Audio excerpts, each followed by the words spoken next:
Cuando entré en el comedor aquella noche, vi a 12 personas sentadas alrededor de la mesa y supe que algo iba mal antes de que nadie dijera una palabra. Después de 3 semanas fuera, quería abrazar a mi hija y dormir. Pero Lucía no estaba allí. Daniel estaba de pie junto a la ventana con los brazos cruzados. A su lado estaban su madre, sus 2 hermanos y mi cuñada. Mi suegra evitó mirarme. Daniel señaló una silla. «Siéntate, Elena. Tenemos que hablar». Dejé la bolsa en el suelo. «¿Dónde está Lucía?» «Arriba, con mi madre». «Está bien». Entonces Daniel puso una carpeta sobre la mesa. La abrió despacio y sacó una hoja con el membrete de un laboratorio privado. Había un resultado de ADN y debajo una frase que todavía recuerdo palabra por palabra. Exclusión de paternidad. Sentí que el aire de la habitación cambiaba. «¿Qué significa esto?», pregunté. Daniel me sostuvo la mirada.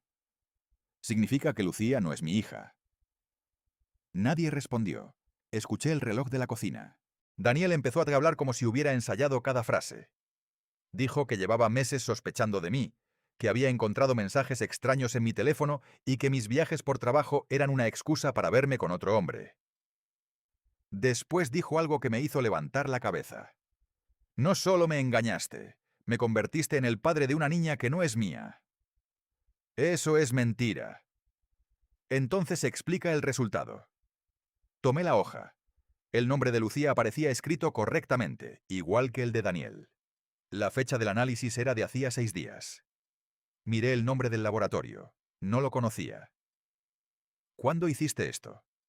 «Hace una semana». «¿Sin mí?» «No necesitaba tu permiso para saber la verdad». Mi suegra intervino. «Elena, deberías reconocer lo que has hecho y dejar de hacer más daño». Daniel abrió otra carpeta. «He hablado con un abogado. Si no llegamos a un acuerdo, pediré la custodia de Lucía y reclamaré mi parte de la casa. También quiero revisar el dinero que has administrado durante nuestro matrimonio». «¿Qué dinero?» «Los ahorros familiares. Las cuentas que están a tu nombre. Los ingresos que recibiste durante tus misiones. Todo». Comprendí que aquello no era una discusión matrimonial.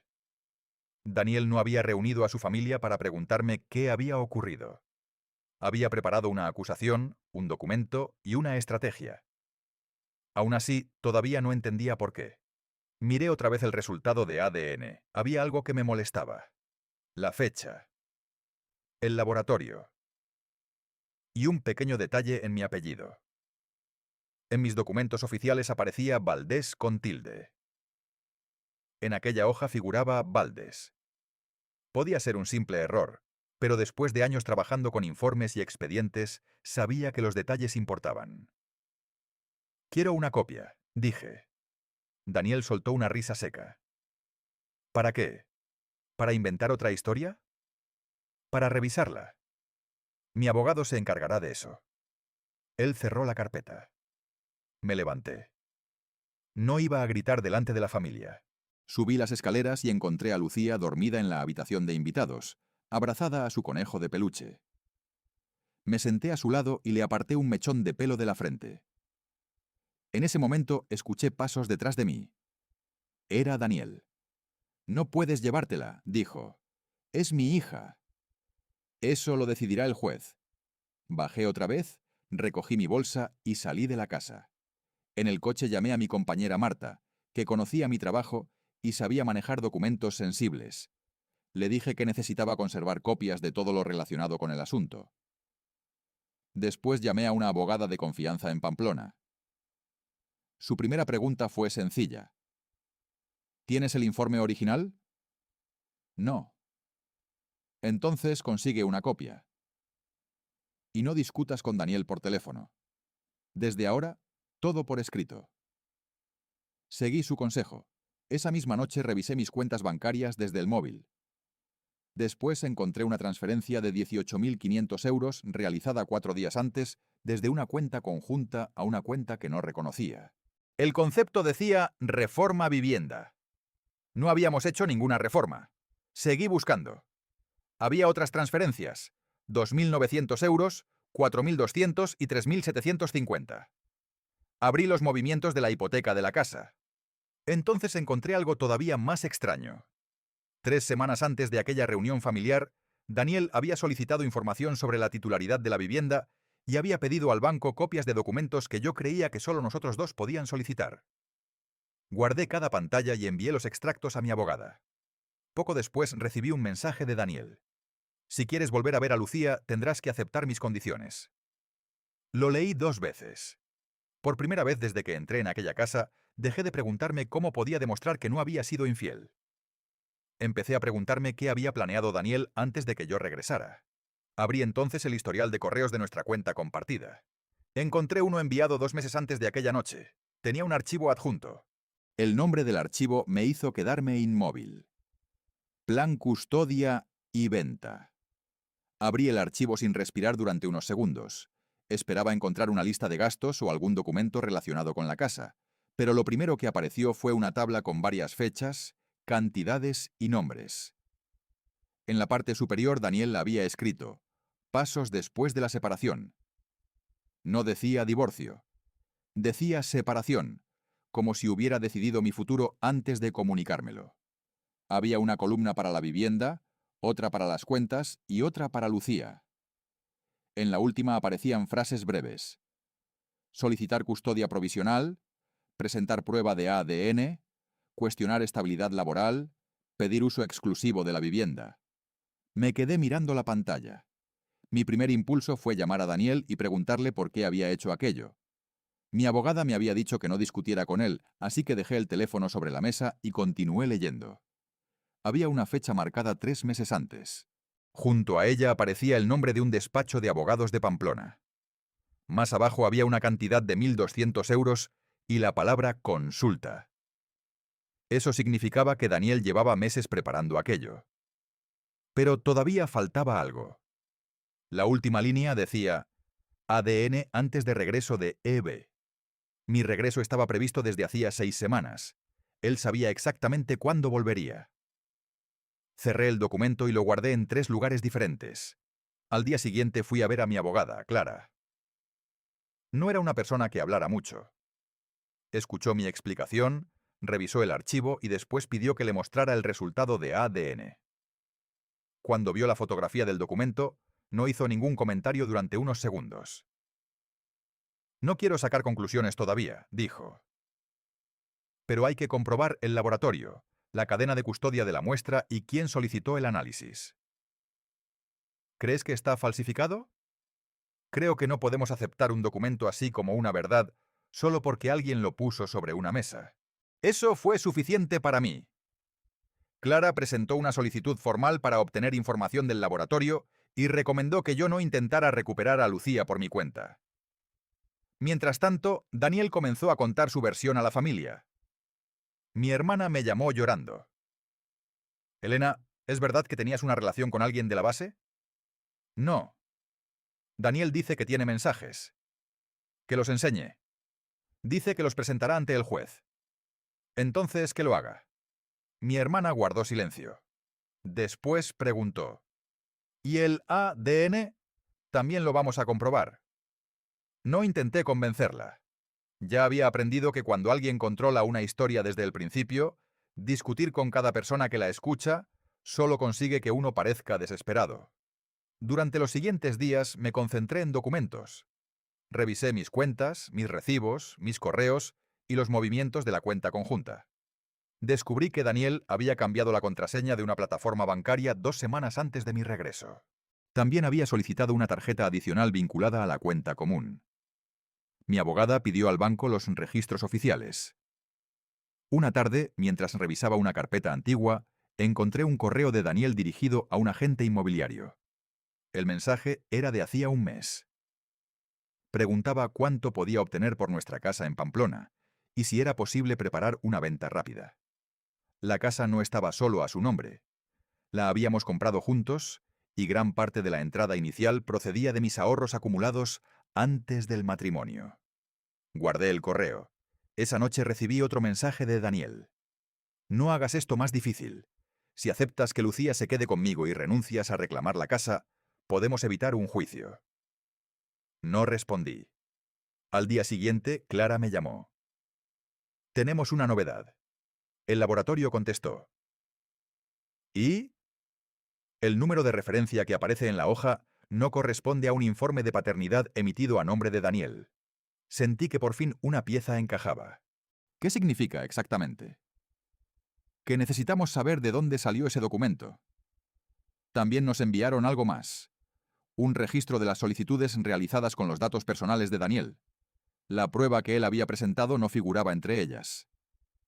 En cambio, aparecía una solicitud de información hecha por un tercero que utilizaba un correo electrónico que yo no conocía. Clara me pidió que buscara ese correo entre los mensajes de Daniel. Lo hice esa misma noche. Tardé casi una hora. Finalmente encontré una conversación archivada. El correo pertenecía a un hombre llamado Sergio Montalbán. No conocía ese nombre, pero Daniel sí. Había hablado con él varias veces durante los meses anteriores. En uno de los mensajes, Sergio escribía: «El documento estará listo antes de que vuelva. Recuerda que necesitas que parezca oficial». Me quedé mirando aquella frase durante mucho tiempo. Ya no se trataba de una sospecha. Alguien había hablado de preparar un documento antes de mi regreso. Seguí leyendo. Había otra frase de Daniel. Después de eso, ella quedará mal ante el mando y será más fácil negociar la custodia. Sentí que la habitación se quedaba pequeña. No sabía quién era Sergio ni por qué estaba ayudando a Daniel, pero comprendí algo que cambió completamente mi manera de enfrentar la situación. Daniel no quería simplemente terminar nuestro matrimonio. Quería construir una versión de mí que pareciera culpable ante todos. Y si había preparado aquello durante meses, seguramente había dejado más pruebas. Clara me pidió que no buscara más conversaciones por mi cuenta y que conserváramos únicamente la información a la que yo tenía acceso legítimo. Lo hice. 2 días después, recibí una llamada inesperada de una mujer que trabajaba en una clínica privada de Zaragoza. Dijo que había visto mi nombre en un documento presentado durante una consulta y que necesitaba hablar conmigo. Cuando le pregunté qué documento era, respondió algo que no esperaba escuchar. «Elena, alguien intentó utilizar una muestra biológica de Lucía con unos datos que no coincidían con los del padre. Pero hay un problema. La muestra registrada en nuestro sistema fue tomada antes de la fecha que aparece en el informe que Daniel le mostró a tu familia». Me quedé en silencio. «¿Puede demostrarlo?», pregunté. La mujer respiró antes de contestar. «Si tu abogada presenta la solicitud correcta, sí. Pero hay algo más. La persona que llevó a la niña a la clínica no fue Daniel, fue otra persona». Y cuando me dijo el nombre comprendí que la historia acababa de cambiar otra vez. El nombre que la mujer de la clínica pronunció fue el de Marta Romero, la hermana menor de Daniel. Durante unos segundos pensé que había entendido mal. Marta había estado sentada en aquella mesa la noche en que Daniel me acusó. No había dicho casi nada. Ni siquiera había querido mirarme. «¿Estás segura?», pregunté. «Sí. La identificación quedó registrada en el sistema». Marta llevó a la niña y presentó su documento. «No puedo darte más detalles por teléfono, pero tu abogada puede solicitar el expediente». Llamé a Clara inmediatamente. No le conté mis sospechas sobre Marta. Solo le repetí los datos de la clínica y el nombre. Clara me pidió que le enviara todo lo que tenía y me dijo que ella se encargaría de solicitar los registros por los canales correspondientes. Aquella noche dormí poco. Pensaba en Marta, en Daniel y en la forma en que todos habían actuado durante aquella reunión. Si Marta había llevado a Lucía a una clínica antes de que yo regresara, ¿por qué Daniel había dicho que la prueba se había realizado una semana antes? Y si la muestra existía, ¿por qué el documento que él enseñó no aparecía en los registros del laboratorio? A la mañana siguiente recibí un correo de mi abogada. Había conseguido una copia certificada de una parte del expediente clínico. La fecha de la toma de muestra era anterior al informe presentado por Daniel. El nombre de la niña coincidía, pero el supuesto padre registrado en aquella solicitud no era Daniel. Era un campo que aparecía incompleto y después corregido. Clara me llamó. «No quiero que saques conclusiones todavía, pero alguien modificó información en el proceso administrativo. ¿Podemos saber quién? Sí, cuando el juzgado solicite los registros completos. Mientras tanto, tenemos que concentrarnos en lo que podemos demostrar. Esa frase se convirtió en mi regla durante los meses siguientes. No intentar demostrar lo que sospechaba, sino únicamente lo que podía probar. Daniel, en cambio, parecía convencido de que todavía controlaba la situación. Su abogado presentó una solicitud para establecer medidas provisionales. En ella decía que yo había tenido ausencias frecuentes, que mi trabajo militar hacía difícil garantizar una rutina estable para Lucía y que existían dudas serias sobre mi relación con la niña. También mencionaba el supuesto resultado de ADN. Mi abogada respondió con documentos, mis permisos de servicio, mis horarios oficiales, los registros de las personas que habían cuidado a Lucía cuando yo estaba fuera y los comprobantes de mis aportaciones económicas. Cada afirmación de Daniel tenía que enfrentarse a una fecha o a un documento. Una de sus acusaciones decía que yo había enviado dinero a un hombre con el que supuestamente mantenía una relación. Clara encontró la transferencia. Era un pago a un técnico que había reparado el coche de mi padre. La cantidad era exactamente la que aparecía en la factura. Otra acusación decía que había ocultado ingresos. Los extractos bancarios demostraban que todos mis pagos estaban declarados. Daniel había elegido detalles reales y los había colocado dentro de una historia falsa. Eso era lo peligroso. La mentira no estaba hecha completamente de cosas inventadas. Estaba hecha de cosas verdaderas colocadas en el lugar equivocado. Un viernes por la tarde, mientras revisaba documentación para mi abogada, recibí un mensaje de mi hermano Andrés. Me pidió que nos viéramos. Acepté. Nos encontramos en una cafetería cerca de la estación. Andrés había estado distante desde aquella reunión familiar. Sacó el teléfono y me mostró una captura de pantalla. Era una conversación con Daniel. Me la envió por error, dijo. ¿Qué conversación? Andrés me enseñó un mensaje enviado semanas antes de mi regreso.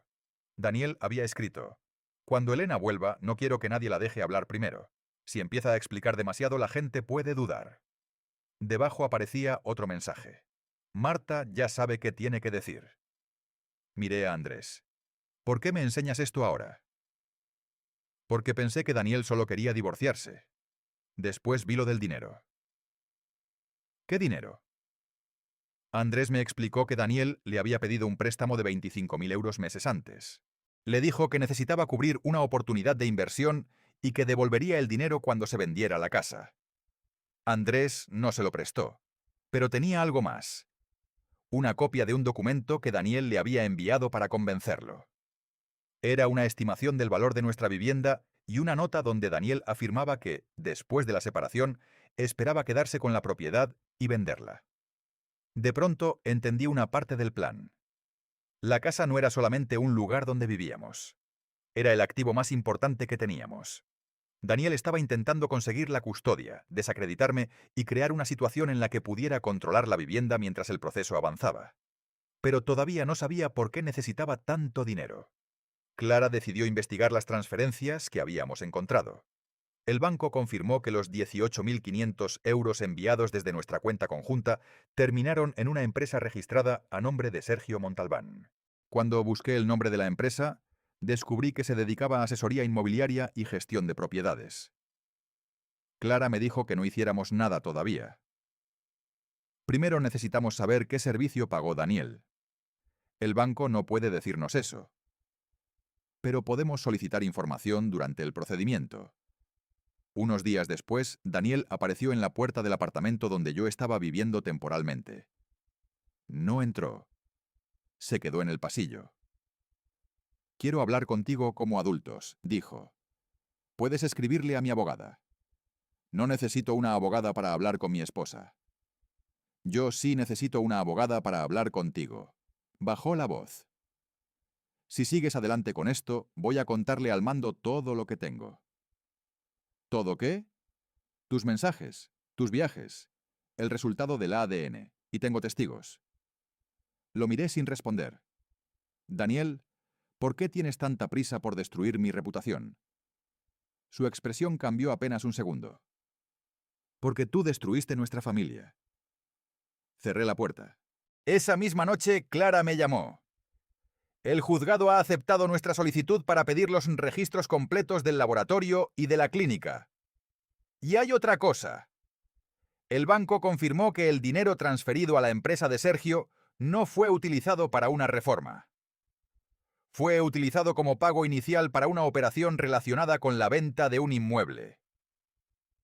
¿Nuestra casa? Todavía no lo sabemos, pero mañana tenemos una audiencia preliminar. Y si Daniel pensaba que solo tendría que defender el resultado de ADN, estaba equivocado. Iba a tener que explicar por qué había preparado una venta antes de acusarme de infidelidad. La audiencia preliminar duró menos de una hora, pero cuando salí del juzgado sentí que llevaba varios días sin dormir.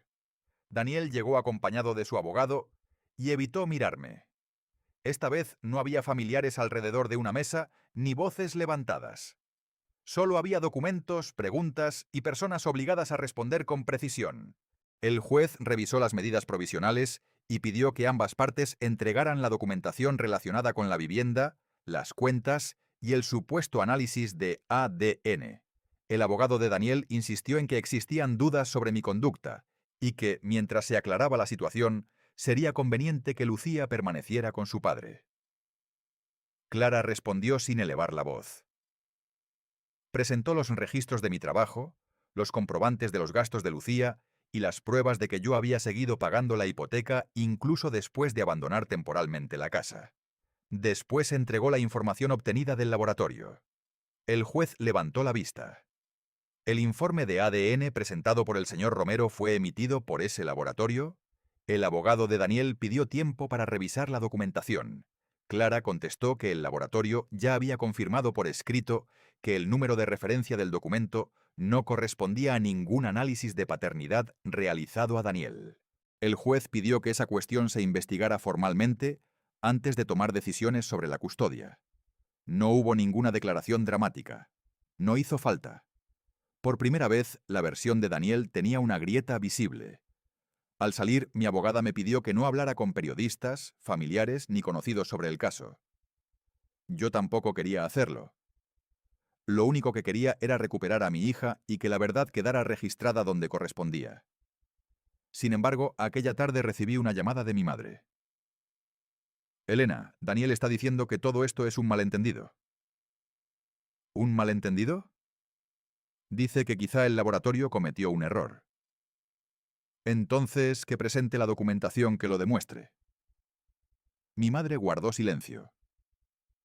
También dice que tú estás exagerando por orgullo. Mamá, ¿viste el informe? Sí. Entonces sabes que yo no lo fabriqué.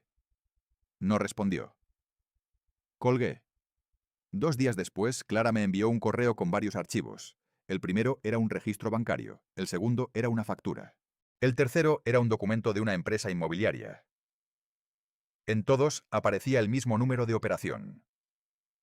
Sergio Montalbán había recibido 18.500 euros de una cuenta controlada por Daniel y había utilizado ese dinero como señal para una operación de compra de un pequeño local comercial. El inmueble no era nuestra casa, pero la información demostraba que Daniel había estado moviendo dinero familiar sin decirme nada.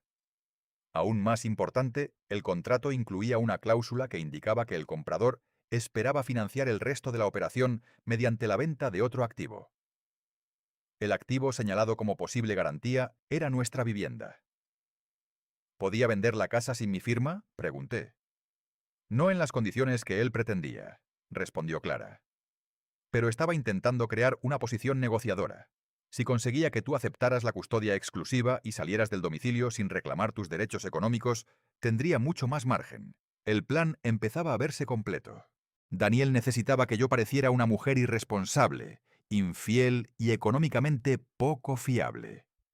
Así podía presentarse como el padre estable que debía quedarse con Lucía y como la persona que tenía derecho a controlar la casa. Pero faltaba una pieza. ¿Por qué Sergio estaba involucrado? Clara solicitó sus registros y semanas después apareció un documento inesperado. Sergio había trabajado anteriormente para una empresa relacionada con el hermano de Daniel. No era un desconocido. Era alguien de su círculo profesional. Cuando Clara me explicó esto, recordé una conversación que había tenido con Daniel meses atrás. Él me había dicho que un conocido suyo podía ayudarle a reorganizar algunas inversiones. Nunca le presté atención. En aquel momento no imaginaba que estaba hablando de Sergio. Mientras el caso avanzaba, Daniel cambió de estrategia. Dejó de insistir públicamente en que Lucía no era su hija, y comenzó a decir que él nunca había presentado oficialmente aquel documento, que simplemente lo había recibido y que también quería aclarar la situación. Esa versión no coincidía con lo que había ocurrido aquella noche. 12 personas habían visto cómo colocó el informe sobre la mesa y dijo que era la prueba de que Lucía no era su hija. Clara pidió las declaraciones de varios familiares. Mi hermana aceptó declarar. Andrés también. Mi suegra se negó. Marta dijo que no recordaba exactamente qué había ocurrido. Esa respuesta me sorprendió. Marta había estado allí. Había escuchado cada palabra. Pero su negativa a recordar algo tan concreto me hizo pensar que quizá estaba protegiendo a su hermano. Una tarde, mientras esperaba a Clara en su despacho, recibí un mensaje de un número desconocido. No confíes en Marta. Ella sabe quién llevó la muestra. No había firma. Se lo mostré a Clara. No respondas, dijo. ¿Crees que es importante? Puede ser una provocación. O puede ser alguien que tiene información. En ambos casos, no debemos movernos sin verificarla. El mensaje quedó guardado. Una semana después, la clínica entregó al juzgado los registros completos. Allí aparecía algo que nadie había mencionado antes. Marta no había llevado a Lucía para una prueba de paternidad. Había llevado a la niña para un procedimiento rutinario de identificación de una muestra médica relacionada con un tratamiento infantil. La muestra había sido tomada por razones completamente distintas. Eso significaba que Daniel había tenido acceso a una muestra de Lucía obtenida legalmente, pero no demostraba que la hubiera utilizado para fabricar el supuesto ADN. Aún así, Clara encontró una conexión. La solicitud administrativa estaba vinculada a un número de teléfono que terminaba en los mismos 4 dígitos que uno de los teléfonos secundarios de Daniel. El problema era que ese teléfono no aparecía registrado a su nombre. Había sido comprado con una tarjeta prepago. Clara pidió al juzgado que solicitara los datos disponibles al proveedor. Durante casi un mes no ocurrió nada. Yo seguí trabajando, cuidando de Lucía cuando podía verla y cumpliendo cada indicación legal. Entonces, una mañana, recibí una llamada de Clara. Su voz sonaba diferente. Elena, ya tenemos quién utilizó ese teléfono. ¿Daniel? No exactamente. ¿Quién? Su hermana Marta. Y hay algo más. La línea estuvo activa la misma semana en que Daniel recibió el supuesto informe de ADN. Clara hizo una pausa. También tenemos un mensaje recuperado de esa línea.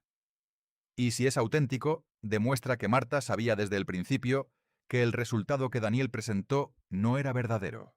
Clara me leyó el mensaje por teléfono antes de enviármelo, y me pidió que no sacara conclusiones hasta que el juzgado pudiera verificar su origen. El texto había sido enviado desde el número prepago que estaba relacionado con Marta. Decía: Daniel, si vas a seguir adelante, asegúrate de que Elena no consiga el informe real. Yo no quiero aparecer en esto. Debajo había una respuesta de Daniel. Ya está controlado. Cuando ella vea el documento, pensará que no tiene salida. Me quedé sentada frente a Clara sin decir nada. Durante meses había pensado que quizá Daniel había perdido el control, que quizá su miedo, sus celos o alguna conversación malentendida lo habían llevado demasiado lejos. Pero aquellas palabras demostraban algo diferente. Había planificación, había coordinación, y sobre todo había personas que sabían que el documento no era auténtico. ¿Podemos utilizar esto?, pregunté. Si se confirma que los mensajes pertenecen a esos dispositivos y que no han sido manipulados, sí. Pero todavía no es suficiente para explicar cómo fabricaron el informe. Necesitamos llegar al origen. El juzgado solicitó los registros técnicos disponibles y pidió información al laboratorio cuyo nombre aparecía en el documento. La respuesta llegó 10 días después. El laboratorio confirmó que nunca había emitido aquel informe. Además, el diseño utilizado en la hoja no coincidía con el modelo oficial que empleaban en las pruebas de paternidad. Para una persona que no trabajara con documentos, aquello podía parecer un detalle menor. Para mí era importante. El supuesto informe tenía incluso un logotipo antiguo que el laboratorio había dejado de utilizar años atrás. Daniel había presentado algo que parecía convincente para una familia, pero no resistía una revisión profesional. Clara preparó una nueva solicitud para que se realizara una prueba de ADN oficial entre Daniel y Lucía. Esta vez no habría muestras entregadas por particulares ni documentos privados. Todo quedaría registrado por personal autorizado. Daniel aceptó, pero pidió que el procedimiento se retrasara porque su abogado necesitaba revisar las condiciones. Clara se opuso. El juez fijó una fecha. Cuando me enteré, sentí que por primera vez podía respirar un poco mejor. Aún así, no quería celebrar antes de tiempo. Había aprendido que cada respuesta podía abrir otra pregunta. Mientras esperábamos el resultado, el caso financiero empezó a complicarse para Daniel. El banco entregó nuevos registros y aparecieron más transferencias. Algunas eran pequeñas, pero se repetían durante meses. Había pagos a Sergio, pagos a una empresa de reformas que nunca había trabajado en nuestra casa y varios movimientos hacia una cuenta que pertenecía a una sociedad mercantil. Cuando Clara comparó las fechas, encontró un patrón. Los movimientos más importantes coincidían con momentos en los que Daniel había hablado conmigo sobre problemas de liquidez. Yo había creído que necesitaba dinero para gastos familiares. En realidad, estaba financiando una operación inmobiliaria que nunca me había mencionado. También descubrimos que había intentado modificar la domiciliación de varios recibos de la casa para que pareciera que yo no estaba contribuyendo. El banco rechazó algunas solicitudes porque requerían mi autorización, pero otras habían sido procesadas temporalmente. La documentación demostraba que yo había seguido pagando mi parte. El abogado de Daniel empezó a cuestionar la relevancia de esos movimientos. Clara respondió que no estábamos diciendo que una transferencia fuera prueba de una infidelidad. Estábamos demostrando que Daniel había ocultado recursos familiares mientras intentaba presentar ante el juzgado una imagen de mí como persona económicamente irresponsable. Una tarde, mientras recogía a Lucía después de una visita supervisada, ella me entregó un dibujo. Había dibujado una casa, un árbol y 3 figuras tomadas de la mano. No pregunté quiénes eran. Lo guardé en mi bolso. En el coche permanecí unos minutos sin arrancar. Después envié el dibujo a Clara porque quería conservarlo dentro de mis documentos personales, no como prueba contra nadie. Ella me recordó algo sencillo. No dejes que Daniel convierta cada momento con tu hija en una batalla. Tu objetivo no es ganarle. Es proteger a Lucía y demostrar la verdad. Esa noche recibí una llamada inesperada de Marta. No había hablado con ella desde la reunión familiar. «Quiero verte», dijo. «Si tienes algo que decir, puedes hacerlo con mi abogada presente». «No quiero hablar con abogados. Quiero explicarte algo». Acepté únicamente porque Clara estaba al tanto y porque acordamos que el encuentro sería en un lugar público. Marta llegó 10 minutos tarde. Se sentó frente a mí y dejó un sobre la mesa. «Yo no sabía hasta dónde iba a llegar Daniel», dijo. «Pero sabías que el informe no era real». Bajó la mirada. «Sí». «¿Por qué?» «Porque me dijo que quería demostrar que tú lo engañabas». Me enseñó una conversación y dijo que necesitaba mi ayuda para conseguir una muestra de Lucía. Pensé que quería comprobar algo en privado. «¿Y el documento?» Me dijo que un amigo podía prepararlo. No sabía que lo iba a presentar delante de toda la familia. Miré el sobre. Dentro había impresiones de mensajes y una factura. Marta explicó que había guardado las copias porque, después de aquella noche, empezó a tener miedo de que Daniel la culpara a ella si todo salía mal. La factura correspondía a una empresa de servicios digitales. El concepto era preparación y edición documental. La fecha era 3 días antes de la reunión familiar. «¿Quién pagó esto?» «Daniel». «¿Cómo lo sabes?» «Porque la factura llegó a mi correo por error». Daniel había utilizado mi dirección electrónica una vez para registrarse en el servicio. Marta me entregó la copia. Clara la recibió esa misma tarde. La factura no demostraba por sí sola que el documento de ADN hubiera sido fabricado, pero conectaba a Daniel con un servicio de edición documental justo antes de presentar el informe. Entonces Marta sacó una última hoja. Era una conversación entre ella y Daniel. En ella, Marta escribía: «Después de la prueba verdadera, esto se va a descubrir». Daniel respondía: «Para entonces, Elena habrá cedido la casa». Aquella frase fue la que finalmente unió todo para mí. El supuesto ADN no era el objetivo final. Era una herramienta para obligarme a aceptar un acuerdo bajo presión. Daniel quería que yo creyera que había perdido a mi hija y que debía entregar la vivienda para recuperar estabilidad. No quería una separación justa. Quería que yo renunciara antes de conocer mis derechos. Cuando salí de la cafetería, llamé a Clara.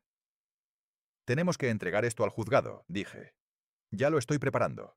Pero todavía falta la prueba más importante. El ADN real». Exactamente. 2 semanas después, Daniel y yo nos presentamos en el centro autorizado para realizar la prueba. No hablamos. Una enfermera verificó nuestras identidades y las de Lucía. Las muestras fueron tomadas delante de todos y selladas inmediatamente. Después de eso solo quedaba esperar. 3 días más tarde, Clara me llamó. No dijo «ganamos». No dijo «tenías razón». Solo dijo: «El resultado ya está aquí». Y cuando abrió el documento delante de mí, la primera línea confirmó lo que yo había sabido desde el principio. Daniel era el padre biológico de Lucía. Pero el informe también contenía una observación técnica que podía cambiar completamente el caso. La observación técnica decía que el resultado oficial había sido obtenido mediante un procedimiento controlado, con identificación verificada de todos los participantes y sin ninguna irregularidad en la cadena de custodia. Para mí era la confirmación que necesitaba, pero para Clara era todavía más importante por otra razón. El documento demostraba que el supuesto informe presentado por Daniel no solo era falso, sino que contradecía directamente un análisis realizado bajo condiciones verificables. Clara preparó un expediente con todos los documentos que habíamos reunido. Incluyó los registros del laboratorio, la prueba oficial de paternidad, los movimientos bancarios, las comunicaciones obtenidas legalmente, la factura del servicio de edición documental, la información sobre la vivienda y las declaraciones de varios familiares. No quería presentar una montaña de papeles sin orden. Organizó cada hecho por fecha.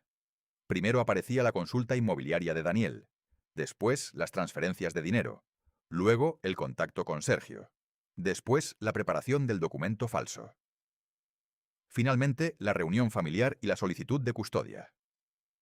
Cuando vi la cronología completa, comprendí por qué Daniel había sido tan cuidadoso. Había intentado que cada acontecimiento pareciera independiente. Un supuesto descubrimiento de infidelidad, una supuesta duda sobre la paternidad, un problema financiero, una discusión matrimonial, una petición de custodia. Pero juntos formaban una secuencia demasiado precisa para ser casualidad. La siguiente audiencia fue diferente de las anteriores. Esta vez había varias personas citadas para declarar. Daniel llegó acompañado de su abogado y parecía más serio que de costumbre. No llevaba la seguridad que había mostrado aquella primera noche. El juez comenzó revisando el informe de ADN oficial. Después pidió que se explicara por qué existía otro documento que afirmaba exactamente lo contrario. El abogado de Daniel dijo que su cliente había recibido aquel documento de un tercero y que nunca había tenido intención de presentarlo como definitivo. Clara respondió que 12 personas habían visto cómo Daniel lo utilizó para acusarme públicamente de infidelidad y cuestionar la paternidad de Lucía. Después mostró el correo del laboratorio donde se confirmaba que aquel documento nunca había sido emitido. El juez preguntó a Daniel quién le había entregado la hoja. Daniel miró a su abogado antes de responder. «No recuerdo exactamente». Clara se levantó. «Entonces, ¿tampoco recuerda haber pagado por servicios de edición documental 3 días antes de mostrar el documento a su familia?» El abogado de Daniel protestó, pero el juez permitió la pregunta. Daniel dijo que había contratado un servicio para organizar documentos personales. Clara mostró la factura. Después presentó el registro bancario que demostraba el pago. Luego llegó la parte que más me costó escuchar. Mi suegra fue llamada como testigo. Clara le preguntó si Daniel había mostrado el documento durante la reunión familiar. Ella dijo que sí. ¿Dijo que era una prueba de que Lucía no era su hija? Mi suegra bajó la mirada.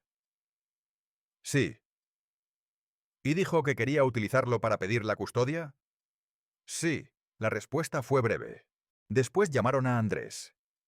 Explicó que Daniel había hablado con él sobre la posibilidad de vender la casa y que le había enviado una valoración del inmueble antes de la reunión.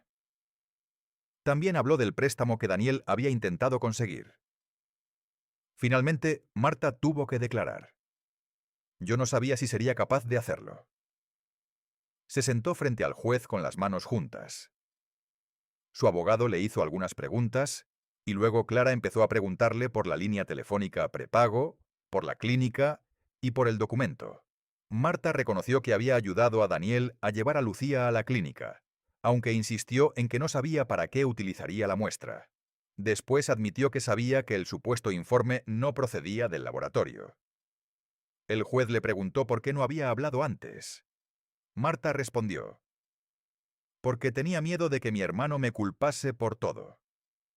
Entonces Clara presentó la conversación en la que Daniel había escrito que cuando yo regresara debía evitar que pudiera hablar primero. El abogado de Daniel intentó cuestionar la autenticidad de los mensajes. Clara presentó los registros correspondientes. El juez los revisó y pidió que se incorporaran al expediente. Daniel permanecía sentado sin hablar. Entonces llegó el momento que yo no esperaba. Clara presentó los documentos financieros relacionados con la casa. Mostró que Daniel había consultado a una agencia inmobiliaria antes de la reunión familiar, que había transferido 18.500 euros a una empresa vinculada a Sergio y que había utilizado ese dinero para una operación comercial. Después mostró que Daniel había intentado presentar la casa como parte de una negociación privada, mientras simultáneamente buscaba obtener la custodia exclusiva de Lucía. El juez le preguntó directamente: «Señor Romero, ¿qué pretendía hacer con la vivienda si obtenía la custodia provisional y la señora Valdés renunciaba a reclamarla?» Daniel no respondió inmediatamente. «Quería resolver nuestras deudas». «¿Qué deudas?» «Las relacionadas con una inversión». «¿Y por qué no informó de esa inversión a su esposa?» Daniel miró al suelo. «Pensé que no era necesario». El juez siguió revisando los documentos. Finalmente preguntó por el origen del supuesto informe de ADN. Daniel volvió a decir que no lo recordaba. Clara pidió entonces que se mostrara la factura del servicio de edición y el registro de mensajes con Marta. La conversación era clara. Daniel había escrito que necesitaba que el documento pareciera oficial. El juez permaneció unos segundos en silencio. Después preguntó a Daniel si quería modificar su declaración. Su abogado se inclinó hacia él y hablaron en voz baja. Daniel finalmente levantó la cabeza. «Sí, quiero corregir algo. Mi primera versión no fue completamente cierta». Nadie se movió. Él continuó. «Yo pedí que prepararan el documento. No era un informe real. Lo hice porque quería que Elena creyera que Lucía no era mi hija y aceptara mis condiciones sobre la casa». Escuché esas palabras y no sentí la satisfacción que había imaginado tantas veces. Solo miré a Clara. Ella no sonrió. Tomó nota. El juez pidió que la declaración quedara registrada. Después ordenó que se valoraran las consecuencias legales correspondientes y estableció medidas provisionales favorables a mi situación como madre. La vivienda no sería transferida ni vendida mientras se resolvían los derechos económicos de ambos. Mis cuentas personales quedaron protegidas y se reconoció mi derecho a seguir participando en las decisiones sobre Lucía. Al salir del juzgado había periodistas esperando, porque el caso había despertado cierto interés local debido a la acusación contra una militar. No hablé con ellos. Solo dije que el asunto estaba en manos de la justicia. Esa misma noche recibí un mensaje de mi comandante. No era una reprimenda. Era una solicitud para reunirnos. Durante semanas había temido que la acusación de Daniel dañara mi carrera, pero ahora el expediente oficial demostraba que yo había sido acusada con información falsa. Al día siguiente llevé todos los documentos necesarios. Mi comandante los revisó y me dijo algo que nunca olvidaré. «Tu carrera no se decide por lo que alguien afirma sobre ti. Se decide por lo que puede demostrar». Pensé que aquello era el final. Pero todavía faltaba resolver una cosa. Daniel había confesado que todo había sido planeado para conseguir la casa y controlar el dinero. Sin embargo, quedaba pendiente saber qué ocurriría con los 18.500 euros y con el resto de los recursos que había movido sin mi autorización. Clara me llamó esa misma tarde. Elena, hemos recibido los documentos de Sergio. Y hay algo que no esperábamos. Los 18.500 euros no fueron el único dinero que Daniel utilizó. Hay otros pagos. Y uno de ellos demuestra que empezó a preparar la venta de la casa mucho antes de que existiera el supuesto problema de infidelidad. Entonces entendí que la acusación contra mí no había sido el principio del plan. Había sido simplemente la parte que Daniel creyó que nadie podría desmontar. Cuando Clara me mostró los nuevos documentos, entendí que la última parte de la historia no iba a terminar con la confesión de Daniel. Los registros demostraban que había empezado a preparar una posible venta de la casa casi 5 meses antes de aquella reunión familiar. Había solicitado una valoración, consultado a una agencia y hablado con Sergio sobre financiación. Incluso había preguntado cuánto tiempo podía tardar una operación si uno de los propietarios quería vender y el otro no. Aquello significaba que la acusación de infidelidad no había provocado su plan. Daniel ya tenía un plan y necesitaba una razón para ponerme a la defensiva. La falsa prueba de ADN había sido el instrumento perfecto porque podía hacerme sentir que había perdido a mi hija y que debía aceptar cualquier condición para recuperarla. Pero ahora todos esos documentos estaban dentro de un expediente judicial. Clara presentó una reclamación para recuperar los 18.500 euros y revisar el resto de los movimientos realizados desde la cuenta conjunta. También pidió que se estableciera con claridad qué parte de los ahorros pertenecía a cada uno. No quería quedarme con algo que no me correspondiera. Quería exactamente lo que era mío, y que Daniel asumiera las consecuencias de haber utilizado dinero familiar sin mi autorización. Las semanas siguientes fueron extrañas. Daniel dejó de enviar mensajes agresivos. Su abogado comenzó a proponer acuerdos. Ya no hablaban de que yo debía renunciar a la casa, ni de que Lucía debía quedarse exclusivamente con él. Ahora querían cerrar el procedimiento de la forma más discreta posible. Clara me preguntó qué quería hacer. Le dije que quería una solución justa, no una venganza. El acuerdo final estableció que Lucía permanecería principalmente conmigo, mientras Daniel conservaría un régimen de visitas definido por el juzgado. La vivienda seguiría siendo de ambos hasta que se resolviera su situación patrimonial, pero Daniel no podría venderla, hipotecarla ni comprometerla sin mi autorización. Los fondos que había utilizado para su inversión fueron contabilizados dentro del reparto económico, y una parte tuvo que ser devuelta a la cuenta familiar. Mis ahorros personales quedaron reconocidos como bienes propios. También quedó incorporado al expediente que la acusación de infidelidad y el supuesto informe de ADN habían sido utilizados de forma deliberada para presionarme durante la negociación. La parte más difícil no fue firmar el acuerdo. Fue volver a casa con Lucía después de meses de visitas supervisadas y horarios establecidos por terceros. La primera noche preparé la cena mientras ella jugaba en el suelo de la cocina. Después sacó su conejo de peluche y me pidió que me sentara a su lado. No hablamos del juzgado. No hablamos de Daniel. Ella simplemente apoyó la cabeza contra mi brazo. Yo miré la casa y pensé en todo lo que había pasado allí. Durante meses había sentido que aquellas paredes eran parte de una batalla. Esa noche volvieron a parecerme una casa. Mi carrera también empezó a recuperar su normalidad.